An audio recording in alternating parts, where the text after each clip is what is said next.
Mesdames et messieurs, bienvenue au Flash Info sur Kivu Morning Post. Après une attaque nocturne des miliciens Wazalendo dans le groupement Mudja au nord des Goma, en territoire de Nyiragongo, la situation est redevenue calme ce lundi 20 octobre. Au moins 2 personnes ont été tuées et plusieurs assaillants arrêtés par l'AFC M23. La situation est redevenue calme dans les territoires de Nyiragongo, groupement Mudja, au nord des Goma, ce lundi 20 octobre 2025. Dimanche 19 octobre, 2 miliciens Wazalendo ont attaqué de nuit les positions de l'AFC M23 situées à côté du bureau du groupement Mudja. Cette attaque a suscité une vive tension dans la zone, provoquant les déplacements des habitants vers le quartier situé au nord des Goma. Des échanges de tirs ont été signalés jusqu'au matin. La situation qui avait ravivé les tensions a été maîtrisée tôt dans la matinée par le service de sécurité de l'AFC M23. Selon la société civile, au moins 2 personnes sont mortes et 2 autres blessées. Méfiez-vous des réseaux. Notre armée révolutionnaire congolaise contre la situation. La coalition génocidaire Wazalendo FDLR a subi d'énormes pertes, a déclaré Lumumba Kambere, porte-parole du gouverneur du Nord Kivu, sur son compte Facebook. Selon des sources locales, une dizaine d'assaillants auraient été arrêtés par l'AFC M23. Ce lundi, les activités socio-économiques ont repris dans la zone et les écoles ont ouvert leurs portes. Cette nouvelle incursion s'ajoute à plusieurs autres signalés dans la zone depuis la prise de cette partie de Nyiragongo par l'AFC M23. Des sources concordantes pointent du doigt les assaillants assimilés au Wazalendo FDLR qui lanceraient leurs attaques depuis le parc national de Virunga où ils posséderaient encore plusieurs positions. L'administrateur du territoire de Rutshuru, M. Prince Pambuka, accompagné du Mohamed Boucha, a effectué une descente officielle à Binza. Lors de cette visite, ils ont prêché la paix et la cohabitation pacifique dans la région. Ils ont également encouragé les jeunes à soutenir l'armée révolutionnaire congolaise ARC pour stabiliser la zone. Les habitants des 2 localités du groupement de Binza, dont Nyakakoma, une pêcherie de la famille Ndeze, ainsi que ceux de Buganza, ont accueilli depuis samedi 18 octobre 2025 sous une atmosphère conviviale l'administrateur du territoire de Rutshuru, M. Prince Pambuka, Patrick Ndeze, Mohamed de la chefferie de Boucha et certains officiers militaires de l'armée révolutionnaire congolaise ARC de l'AFC M23. Sur place, l'administrateur du territoire a précisé l'objectif de l'AFC M23, lequel objectif vise à promouvoir la dignité de tous les Congolais et de la République démocratique du Congo tout entière. Prince Pambuka rassure un changement qui tient compte des générations présentes et futures. Tunachokipigania, tunapigania kwanza watoto wetu wasome bure, kwa maana hizi barabara zijengwe. Tunapigana kusema sasa na sante zetu zikuwe na dawa, watu wapate moto.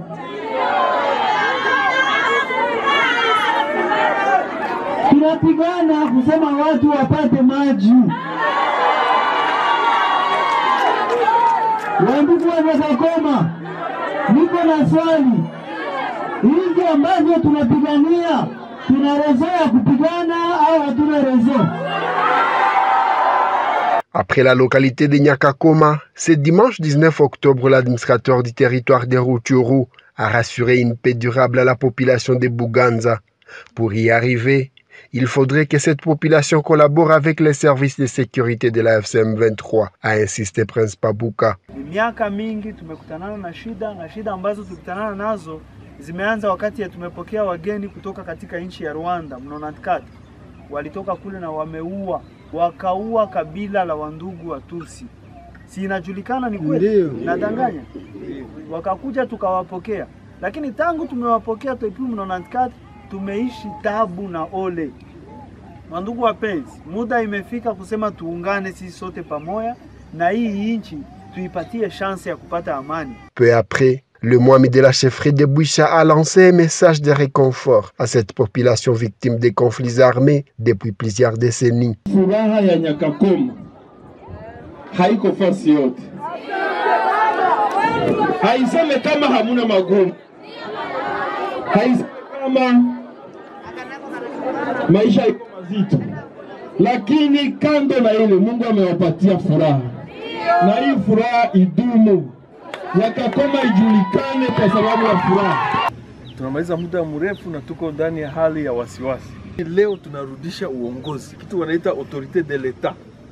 Ni kusema tunarudisha dignité, heshima. Les militaires de l'armée révolutionnaire congolaise ont été déployés dans la localité d'Ichacha, une façon de renforcer la sécurité dans toutes les zones libérées. Les habitants de cette contrée devront désormais vaquer paisiblement à leurs occupations, révèle un officier de la RC. Chama imesikia malalamiko ya Nyakakoma, ndio maana chama imewaletea jeshi ya kubaki na nyinyi hapa.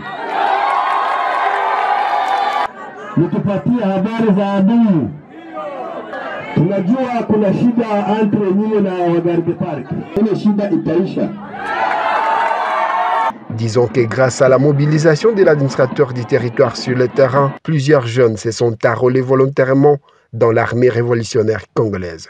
Le gouverneur militaire du Nord Kivu basé à Béni, le général-major Évariste Somo, a fait visiter dimanche 19 octobre 2025 la zone économique de Moussilene aux participants du Forum des connexions commerciales Ouganda-RDC tenu à Butembo les 17 et 18 octobre. Selon la Chambre nationale du commerce de l'industrie d'Ouganda, la coopération entre Kampala et Kinshasa dépasse désormais le simple échange des biens. Les exportations ougandaises vers la RDC ont atteint 810 millions de dollars américains en 2024 contre 446 millions en 2020, tandis que le volume des échanges bilatéraux approche 1 milliard de dollars américains.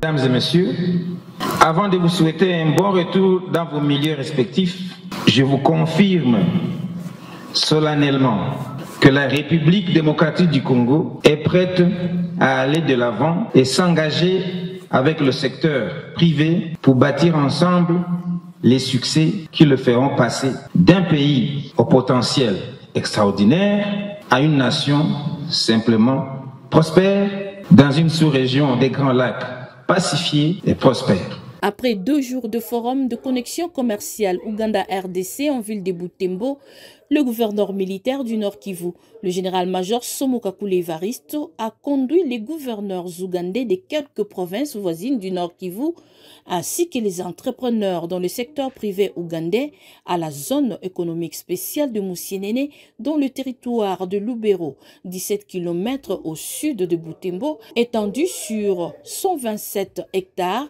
offrant de nombreuses opportunités aux investisseurs de tous bords avant une visite à Béni de la société au Triomphal qui fabrique les produits de marque Power 7.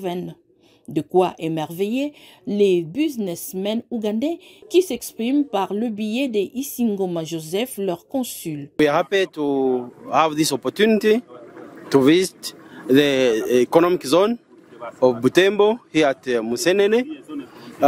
These kind of facilities are responsible for giving speed to growth, regional cooperation, regional integration. We are happy that such a provision, dedicated electricity, dedicated water, infrastructure is already being constructed. Other factories have been set, like the water factories. This kind of production will help the country in import substitution and also have good reliance. Le jeune de Moussilene venu accueillir le visiteur à la zone économique salue ces bijoux congolais, inspiration du ministère de l'Industrie. Pour nous, c'est le moment de créer des emplois pour les jeunes. C'est pourquoi nous appelons le gouvernement à poursuivre cet objectif, celle d'encadrer la jeunesse. Parce que quand la jeunesse sera encadrée demain, peut-être il n'y aura plus de sécurité, il n'y aura plus de chômage. C'est pourquoi nous disons merci pour la visite d'aujourd'hui du gouverneur du province avec les amis de Ouganda. Les délégations de la province de Maniema et celle de la province de l'Ituri ont pris part à ces descentes sur terrain. Le gouverneur de la Chopo, Paulin Lendongolia Libambonga, est rentré à Kisangani samedi après une mission officielle à Kinshasa et à l'étranger. Il a indiqué avoir pris part à un atelier sur la stabilité des institutions convoqué par le vice-premier ministre de l'Intérieur et rencontré plusieurs partenaires intéressés à investir dans la province. Suivez ici le reportage. Au bas de la passerelle pour accueillir le gouverneur de province, Paulin Lendongoli Alebabonga, le comité restreint comprenant le vice-gouverneur Didier Lomoyo Itekou et quelques membres du comité provincial de sécurité. Juste après le tarmac, les honneurs de la police nationale congolaise, suivis du passage en revue des troupes. Ensuite, les membres du gouvernement provincial, ceux de son cabinet ont fait le déplacement de l'aéroport pour accueillir et saluer le retour de l'autorité provinciale. Parlant de l'objet de sa mission à Kinshasa, Paulin Lendongoli Alebabonga a été répondre à l'invitation de sa hiérarchie. J'étais en dehors de la province sur invitation de la hiérarchie pour participer à l'atelier qui était organisé par son Excellence, Monsieur le Vice-Premier ministre, ministre de l'Intérieur, concernant la stabilité des institutions, sur instruction de son Excellence, Monsieur le Président de la République. Cependant, son souci constant de développer sa province de la Chopo l'a conduit en dehors du pays. J'avais également effectué un autre déplacement à l'étranger sur l'invitation d'un groupe de partenaires, comme je l'ai toujours fait, mobiliser les partenaires pour investir dans la province. À son retour à Kinshasa, Paulin Lendongoli Alebabonga a représenté la Chopo à l'Expo Béton où il a parlé agriculture, relance de l'industrie au travers la Soteski et emploi des jeunes. Nous avons eu à parler sur l'agriculture, ce que nous sommes en train de faire déjà. Conformément à notre programme d'action, nous avons prévu la relance de l'agriculture et nous sommes en train de le faire. Déjà, nous avons commencé par la création de pépinières et nous allons continuer comme ça pour inciter notre population à faire l'agriculture.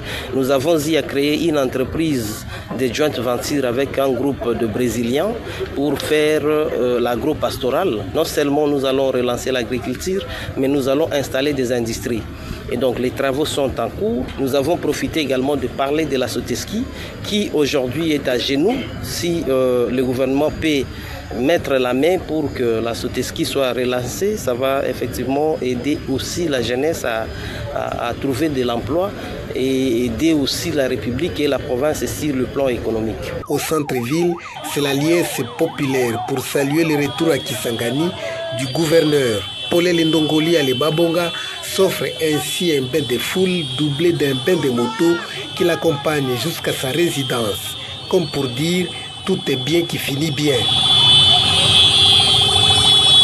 Madame, Messieurs, c'est tout pour le Flash Info de ce lundi 20 octobre 2025 sur Kivu Morning Post.